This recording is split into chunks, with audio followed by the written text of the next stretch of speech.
전해드린 대로 후쿠시마 오염수 방류가 임박해 오면서 안전성을 둘러싼 공방이 거듭되고 있습니다. 자, 두 분과 함께 정치권 소식을 자세하게 짚어보도록 하겠습니다.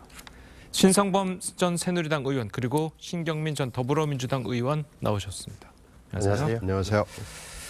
자, 어제 국회 정무위에서는 이 오염수 방류 문제를 놓고 여야가 공방을 벌였습니다. 영상 준비했습니다. 괴담과 선동으로 국민을 불안하게 하고 수산업계의 모든 종사자들에게 힘들게 하는 것은 사실 정치의 도리가 아니라 생각합니다. 괴담은 데이터가 없고 증빙이 안 됐기 때문에 생기는 겁니다. 어떤 기준에서 테스트해서 어떠면 안전하다. 이런 이야기를 해야지만 그게 괴담이니 아니니 할 수 있는 겁니다.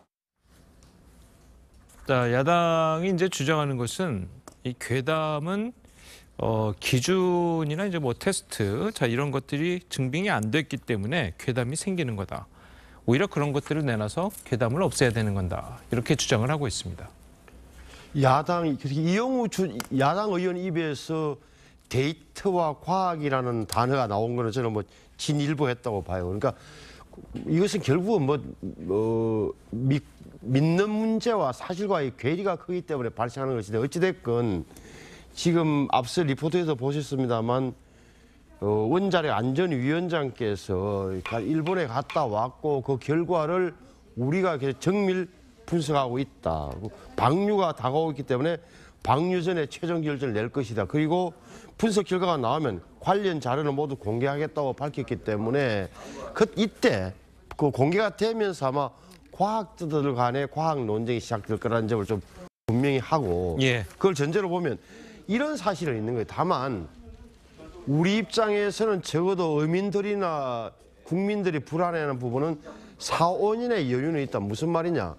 해류상 캐나다, 태평양, 북미의 태평양 쪽, 동쪽, 서쪽, 다시 말하면 캐나다와 캘리포니아 쪽에서 먼저 징조가 나타날 테고 문제가 있다면 그걸 관찰할 우리 입장에서는 그런 시기는 벌었다는 점 하나. 두 번째는 12년 전에 원전 누출 사고가 발생했을 때 일본에서는 바닷물을 끌어다가 엄청 쏟아부었다고. 그럼 그때 엄청난 방사능 물질이 유출됐을 거로 보는 게 당연한 거고.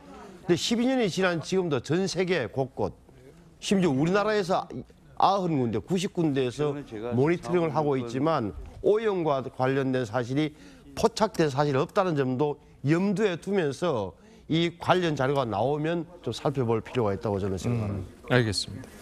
자, 그런데 여당은 이 정부의 대응이나 뭐 이런 것들이 지난 정부와는 뭐 달라진 게 없다. 뭐 지난 정부와 똑같이 하고 있는데 왜 야당이 정권이 바뀌니까 이렇게 입장이 달라지느냐. 자, 이렇게 비판을 하고 있거든요. 지금 입장을 바꾼 건 여당만 바꾼 게 아니고 야당도 바꾼 거예요. 그러니까 국민들 눈으로 봤을 때는 여야가 다 미덥지가 못한 겁니다. 여야가 지금 입장을 완전히 둘이 서로 바꿨고 요인은 정권 교체 외에는 없습니다. 그러나 그 오염수는 그냥 그대로 있는 거고요. 그러니까 이걸 좀 국민들 입장에서는 여든 야든 과학적으로 접근을 했으면 좋겠다는 생각이 드는데요. 이번에 어제 정무위도 그렇습니다만은 국회 대정부 질문도 보면은 이거 마시겠어요? 안 마시겠어요? 라는 논쟁으로 이건 앨리슨이라는 옥스퍼드대 명예교수 논쟁부터 이게 좀 촉발이 된 것 같아요. 근데 이렇게 마실래 안 마실래 이렇게 가는 건 저는 이건 좀 약간 선정성이 있다고 보고요. 정말로 과학적으로 여든 야든 함께 접근을 했으면 하는 생각이 있어요. 그러니까 시찰단 문제부터 시작을 해가지고 지금 과학적 접근이 별로 국민들 눈높이에서 충분하지가 않습니다. 그래서 이 문제는 계속 이렇게 갈 것 같아요. 그러면 또 이런 괴담이 지배할 수밖에 없는 상황으로 가게 될 겁니다. 자, 뭐 어쨌든 뭐 이렇게 괴담이 계속해서 퍼지고 있고 이 가짜 뉴스도 퍼지고 있으니까 정부가 이제 일일 브리핑을 하기로 했습니다. 이것에 대한 대응을 하기 위한 일일 브리핑인데, 자, 어제 첫 브리핑이 있었습니다. 야당 반응까지 이어서 들어보도록 하겠습니다. 정보가 부족하거나 잘못된 정보로 인해 우려가 커지는 일은 없어야 할 것입니다.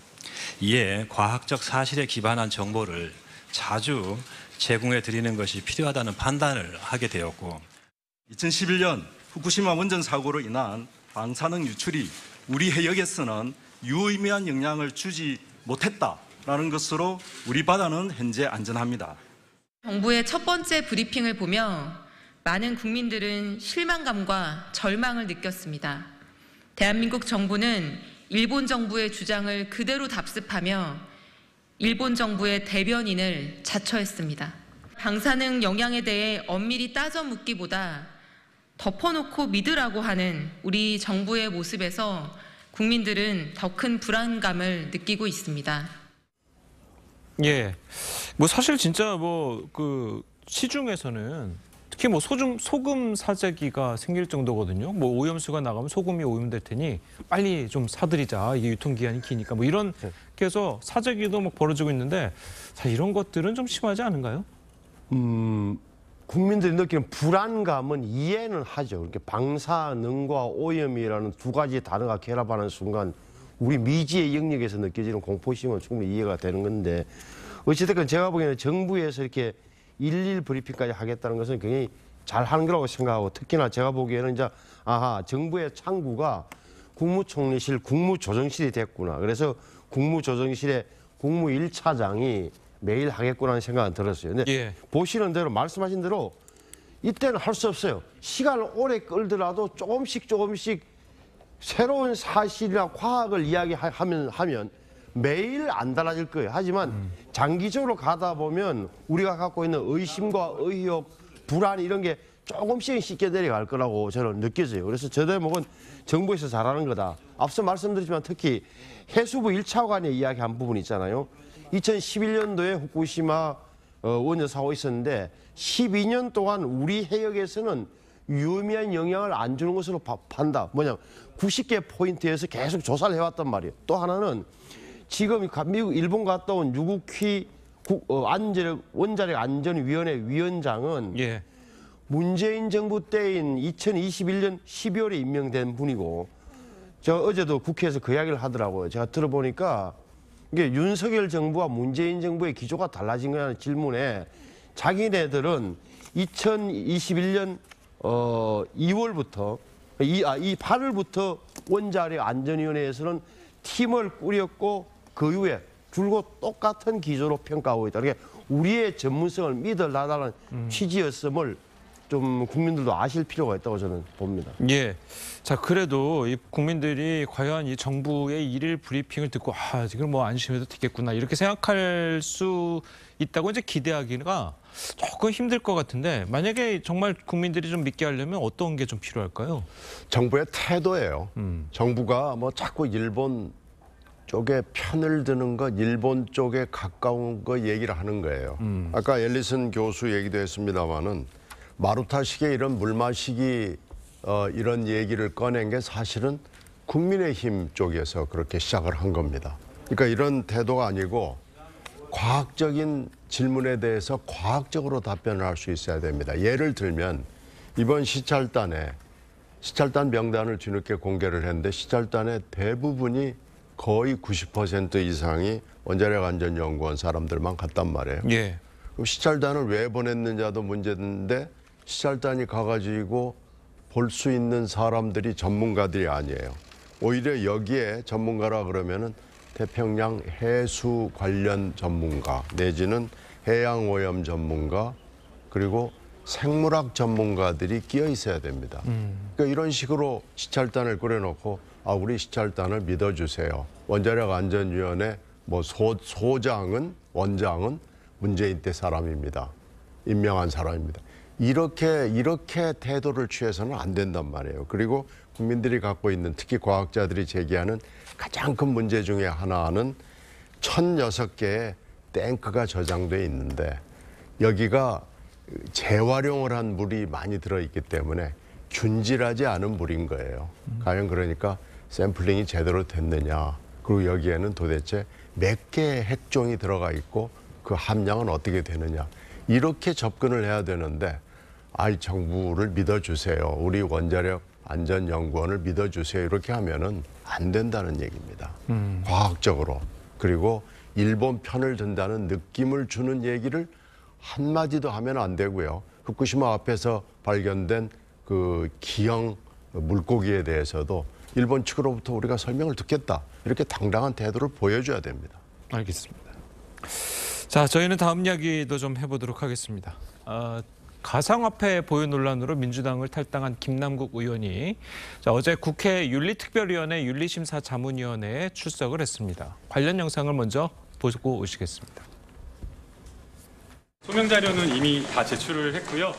예, 출석해서 이제 자문위원들이 물어보는 여러 가지 이제 내용들이 있다고 하면 거기에 대해서 이제 답변을 할 예정입니다. 상임위장 안에서 뭐 거래를 했는지 여부 또는 상임위 시간이 아니냐 그것과 상관없이 국민 여러분들께 송구하다는 말씀을 꼭 드리고 싶습니다. 미공개 정보 의혹과 관련돼서 구체적인 정보는 없고요.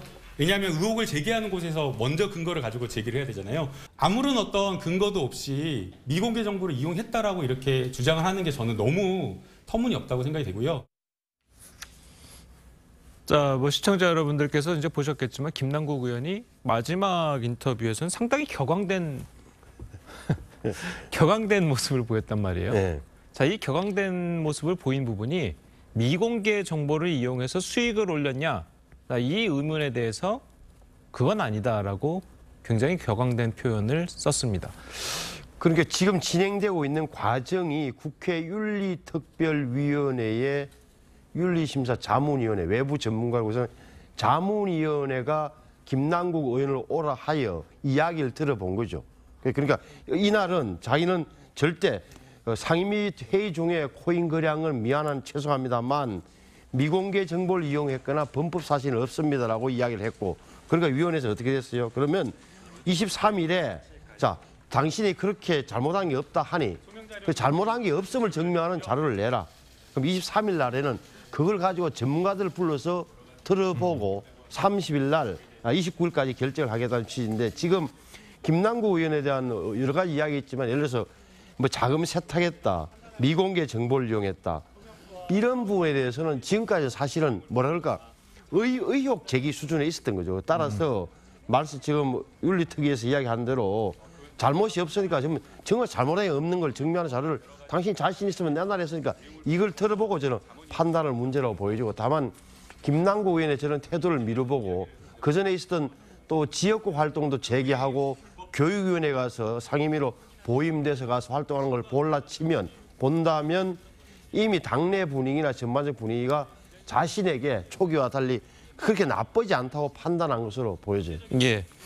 자, 그리고 이제 김남국 의원은 뭐 소명 자료는 이미 다 뭐 제출을 했다. 자, 이렇게 이야기를 했습니다. 자, 그런데 예전에 이제 민주당에서 이제 조사 특위가 있지 않았습니까? 거기서 김남국 의원한테 코인 거래 내역을 좀 제출해 달라 했는데 제출 안 했단 말이에요. 자, 그 부분이 이제 김남국 의원이 얘기를 하기를 너무 자료가 방대해서 2박 3일 내내 뽑았는데도 너무 많아서 제출하지 못했다, 이렇게 이야기를 했거든요. 자, 이것에 대한 변명이 좀 받아들여질 거라고 보십니까?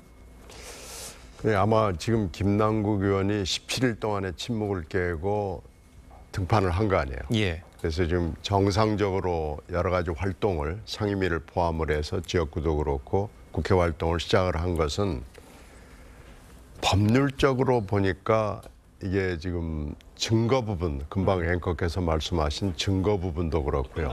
자신이 생긴 것으로 판단이 돼요. 그러니까 특히 법률적으로 보면은 자본시장법의 규율을 받아야 되는데 이게 코인이 증권하고는 전혀 다르단 말이에요. 성격이 달라요. 예. 그래서 자본시장법의 규율을 받기가 어렵고요. 증거를 아마 쭉 본인은 본인 걸 볼 수 있기 때문에 봤을 텐데 증거를 엄밀하게 수집한다는 것이 그렇게 쉽지 않다는 것을 본인이 파악을 한 것 같아요. 그러니까 지금 굉장히 자신 있잖아요. 그러니까 여러 가지로 법률적 검토와 이쪽 자본시장의 상황을 본 결과 별 큰 문제가 없다라고 본인이 판단을 했고, 다만 윤리적으로 문제가 되는 건 상임위 회의 시간 중에 내가 이걸 거래를 했다라는 건 그건 윤리적으로 분명히 문제가 있다. 예, 그건 또 본인도 인정을 그건 했어요. 본인이 인정을 하는데 이제 이것만은 가지고 뭔가 징계를 하기에는 좀 약하잖아요. 그래서 본인의 자신감이 지금 여러 가지 태도를 봤을 때는 굉장히 높아진 거 아닌가라고 생각이 돼요. 그러니까 이게 법률적으로만 보면은 그런데 과연 이게 국민들이 승복할 수 있을 것인가? 저는 좀 어렵다고 봅니다. 그럼 의원님 보시기에는 그걸로는 이제 의원직 제명까지는 가지 않을 것이다. 지금 그런 자신감이 있는 거죠. 지금 저걸로 봐서는 아마 뭐 굉장히 많은 조사를 하고 이러겠지만 이게 수사가 아니잖아요. 지금 수사 당국도 뭔가 지금 난관에 봉착했다는 느낌을 주고 있거든요. 저 조사 가지고는 지금 현재는 그 조사 전 단계의 자문 단계인데 아마 상당히 많은 난관에 봉착해서 여러 가지 어려움이 있을 겁니다. 알겠습니다. 저 징계 수준과 관련해서는 저는 이렇게 생각합니다. 그러니까 저 부분이 김남국 의원이 완전히 공인의식, 공적인 사고가 부족한 부분은 완벽하게 드러난 거다. 저것만 해도 사실은 제명감이에요. 그런데 말씀하신 대로 저 자문위에서 징계를 의결한 다음에 또 윤리특위 안에 있는 소위원회, 징계 소위에서 의결을 하고 그것이 다시 윤리특위 전체 의견으로 본회의에 넘겨질 텐데 본회의에 넘겨질 본들 아시는 대로 공개회의에서 경고, 사과, 출석 30일의 출석 정지. 그 다음이 제명이란 말이에요. 그러니까 이 부분을 저도 여러 차례 이야기했습니다만 일반 공무원 같은 경우는 징계가 어떻게 됩니까? 파면, 해임, 강등, 뭐 정직, 감봉, 견책 종류가 많은데 예. 여기는 자 출석 정지 30일 다음에 바로 제명이에요. 그런데 이 부분에 중간이 뭐가 없느냐? 있을 수가 있는 거예요. 제가 법안을 찾아봤더니만 제명이 의결되지 아니하였을 때는 본회의는 다른 징계의 종류를 의결할 수 있다는 규정이 따로 돼 있어요. 따라서 만일 이 30일과 제명 사이에 적어도 본회의의 의결, 여야의 정식 합의에 따라서는 김남국에 대한 징계를 다르게 정할 수 있는 여지가 남아있다는 점을 좀 더 말씀드리고 싶어요. 그러니까 만약에 그 본회의에서 의결하는 징계는 뭐 본회의 참석 1년 정지. 그러니까 그 가능하단 말이에요. 뭐 이런 본회의는 다른 징계의 종류, 다른 징계의 징계를 의결할 수 있다. 제명이 의결되지 아니하였을 때 이런 조항이 있더라고요. 그러니까 이것은 어느 정도 여야 합의에 따라서는 정치적인 결정에 따라서는 다른 징계가 가능하단 말이에요. 제명이 아주 힘들다면. 알겠습니다. 자, 그리고 저 김남국 의원이 또 한 얘기 중 하나가 자신이 보유한 가상화폐를 전부 다 처리하겠다. 자, 이렇게 또 얘기를 했거든요. 네. 이번에는 정말 처리할 거라고 보십니까? 상식적으로 본다면 해야죠. 안 하면 국민들이 김남국의 말 한마디라도 믿어주겠습니까? 예, 알겠습니다. 자, 그리고 이제 또 법안이 이제 또 발의가 됐죠. 자, 김남국 의원의 이제 코인 논란으로 촉발된 국회의원 가상자산 보유 현황도 이제 자진 신고가 이제 시작이 됐습니다.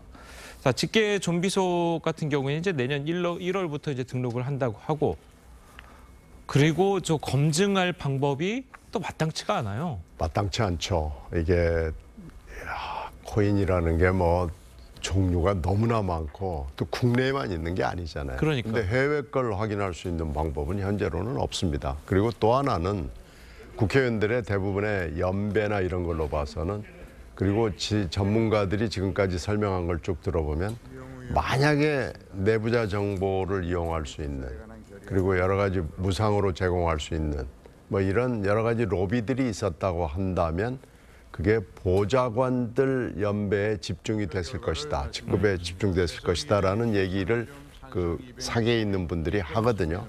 그런 걸로 봤을 때는 그렇게 많지는 않을 것 같고요. 확인할 방법도 없고요. 그래서 이건 뭐 지금 이것 때문에 이 사건 때문에 촉발이 돼서 하겠지만 실효성 부분에 있어서는 매우 의심스럽습니다. 예, 알겠습니다. 자, 오늘 두 분 말씀은 여기까지 듣겠습니다. 잘 들었습니다. 고맙습니다.